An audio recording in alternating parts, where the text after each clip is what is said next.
Hi guys, here's a quick video on the misinterpreted depth Q illusions that you need to know for your GCSE exam. Misinterpreted depth Q illusions essentially refers to when our brain is wrongly applying the rules and laws of depth perception, which results in our brain getting tricked into seeing something that's inaccurate. For example, on the left, we've got the Muller-Lyer illusion. We've got the two arrows with a line going between them. On both occasions, the line going between them is actually the same size, even though the one on the left looks like it's longer. The reason this one works and tricks our brain is because we are using our past experiences of the depth cues of like the corners of a room.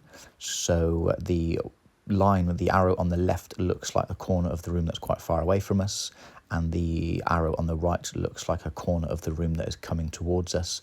So therefore our brain thinks that the one on the left is further away, so it scales it up to make us think that it's bigger than it actually is.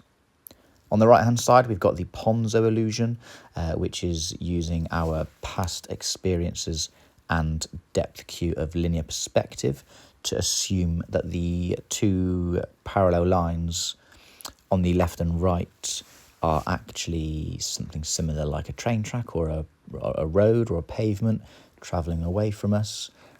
Because of this linear perspective and heightened plane, our brain assumes that the line on top is therefore further away. And because it's further away and it's crossing over, or in some cases nearly touching the sides of the train track or sides of the road, our brain completely scales it up, thinking that it's larger than it is. So because of the linear perspective and the heightened plane, our brain thinks it's further away.